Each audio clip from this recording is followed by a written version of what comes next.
quarter, I want to specifically focus on personnel and how we evaluate our personnel, whether that be our players, our sales team, our support staff, our vendors, whatever that case may be, the people we are doing our business with or we're going to war with, how are we looking at them and conducting that piece at the end of the year? And I'd like to start with Coach Watson on this one. Then we'll move to Dustin, Coach Prock, and then finish up with Rachel on this one. So, Coach Watson, what's some things you do with your personnel individually, your players during this time? Possibly, you might have touched a little bit on it last time, but maybe you can dig a little deeper in this 3 minutes. Yeah. I think the questions we're asking ourselves right now are like, who can help us? Who can help us win? And then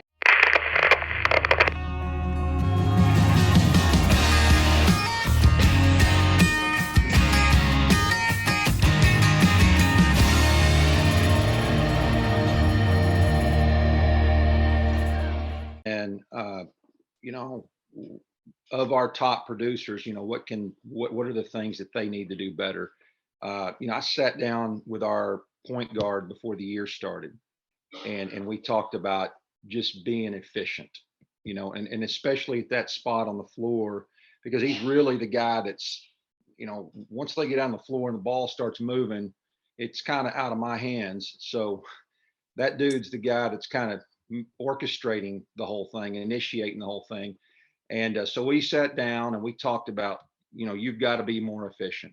We looked at his stats from last year, and then I set some pretty specific goals for him. I said, look, I want you to I want you to be a 50, 40, 80 guy, with an assist to turnover ratio of about 3 to 1. I want you 50% from, inside the arc, 2-point field goal percentage, 40%, behind the arc, and 80% at the free throw line, and have 3 assists every 1 turnover. And that's if I feel like if he does that, well, we got a chance to win the whole thing.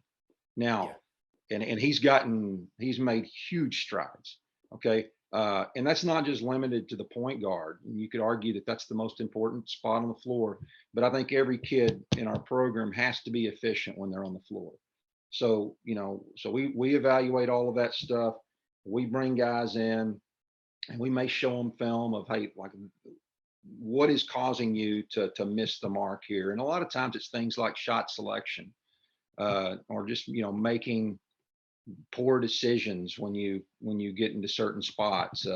So we'll bring guys in individually around this time of year, and just kind of show them on film, the things that may need to be improved.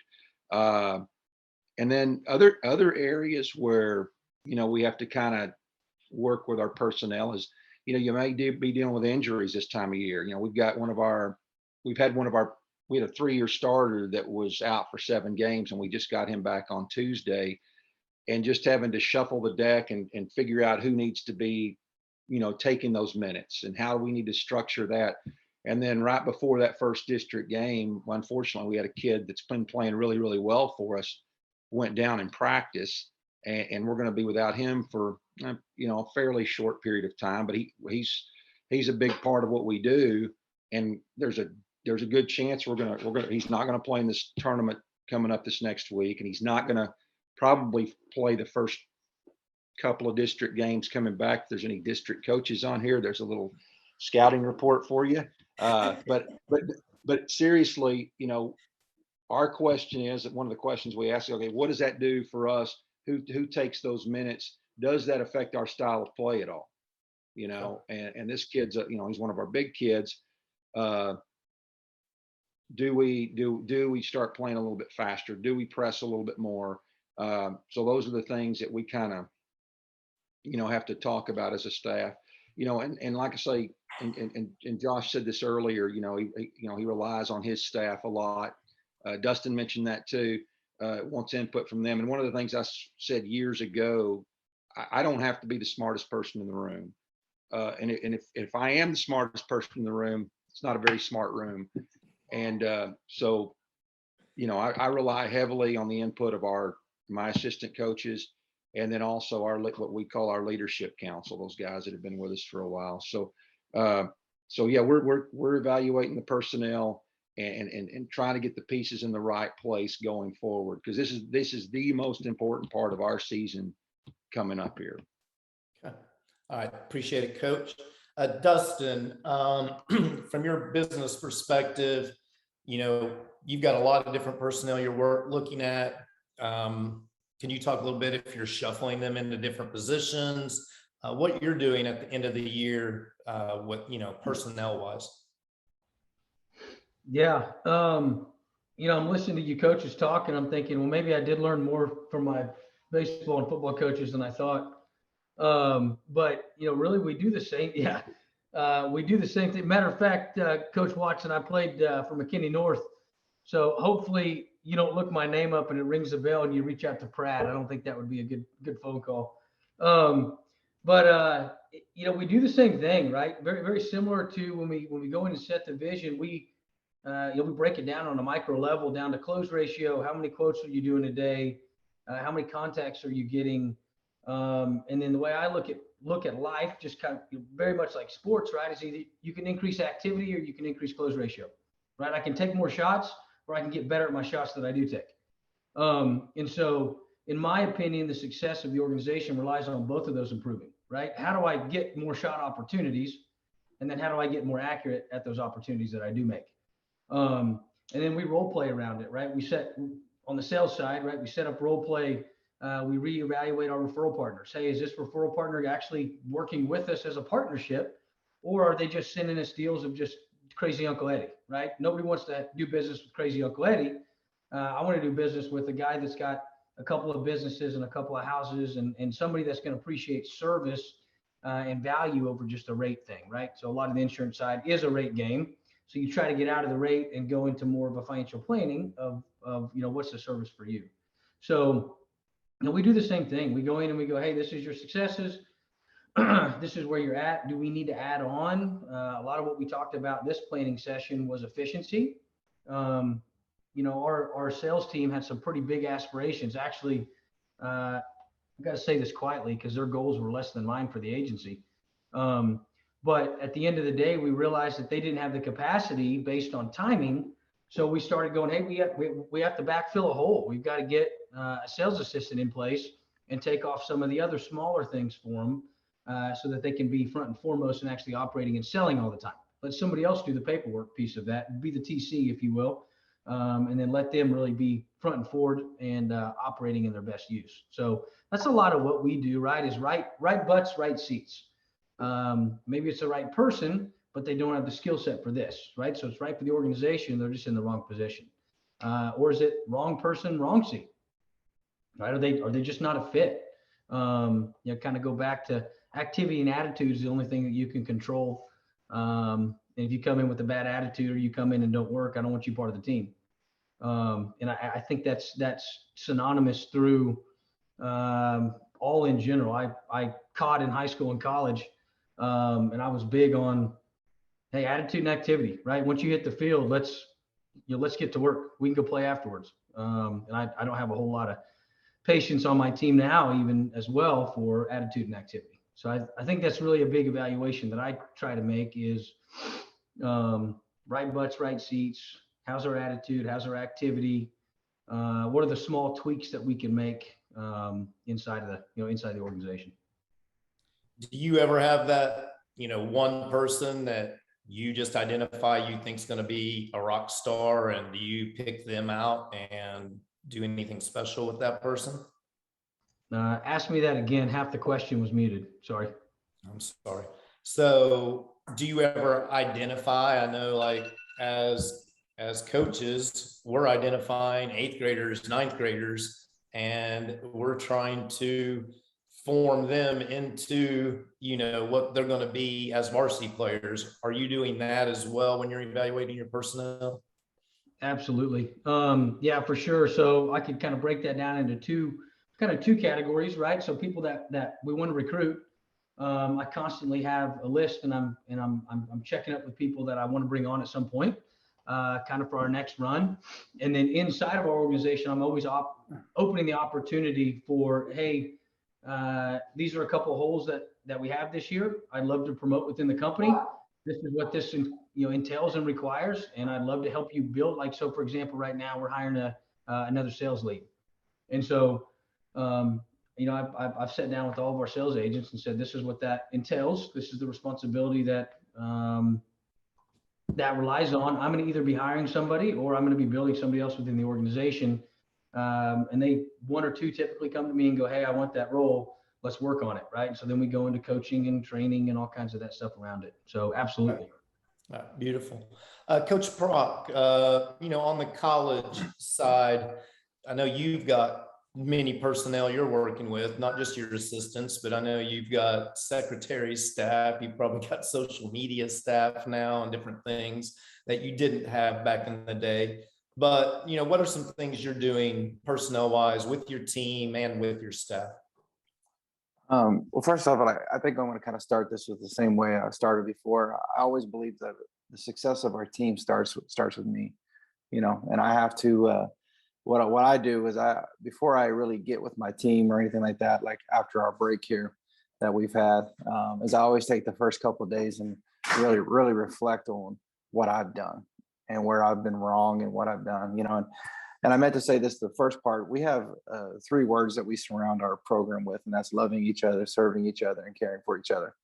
Love, serve, and care. And so when we try to hit all of our targets, I try to see if we're meeting those, the themes of our program, the emphasis of what we're trying to do.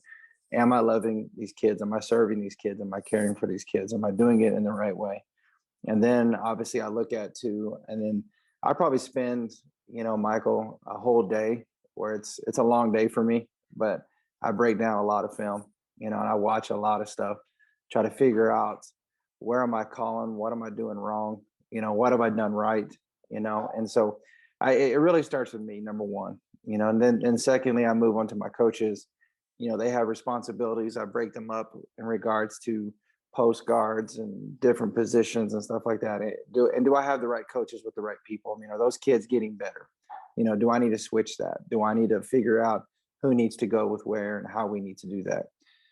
Fortunately for us, we definitely do have the right people in the right places right now. So that's been a positive. And then I challenge them with the same thing, like where can you get better? What are you doing? And what are the things that you feel you can bring to your group to help them get better? They're in charge of the scouting reports, right? What more details can we cover to help these young ladies understand, the scouts that we're going over and the teams that we're going over? So that's where we start as coaches. And then you can see there from, just talking about this, that the majority of our stuff does start with us as coaches, and then secondly, we move into our leaders and our team. And, kind of like what Coach Watson said, do we have the people playing in the right positions? Do we have the right situations going? Do I need to move this kid? And, me and my coaches were just talking about that yesterday. Do we need to move this kid to this position and this kid back to this position? Will this best help us do that? We send a lot of film to our kids right now. Hey, watch these clips, watch this. Fortunately, we have that technology to be able to do that right now, to be able to easily break down stuff and send it to them. And so, and at the end of the day, Michael, we always challenge ourselves with personnel, anything, that this is not about us. So this is not a personal thing. This is about the team and how can we improve. So when we send you the clips and we challenge you with the things that we're talking about, the things that we're doing, don't take it personal. Take it as, how do I get better? How do I get better? And so that's the things that I think that have really helped us. And, from a personnel standpoint, just figuring out, do we have the people in the right position right now? And I think we do. I think we do. I think it's been great to watch and stuff. So it's been fun. And but I definitely think that's how we approach this point in the year with our personnel and stuff. You feel all success starts with you. I don't think every leader thinks that. They think all the success comes from below them. But I'm like you. I believe success starts at the top, and we're only going to be as successful as the leader. So, Rachel, you are a personnel of one. So what are some things that you're looking at at the end of the year? I just spend every day trying not to fire myself. No, so, right, I am a business of one, but I mean, not really. I would never survive that way. So there's a lot of people that I have surrounded myself with, either, through my vendor contacts or in my network. As you know, Michael, our whole business right now is structured where the people that I'm working with, like, my success is dependent on how successful they are. So they're not working for me, but we're definitely working together. And so, finding the good fits there as far as people that I want to align my business with.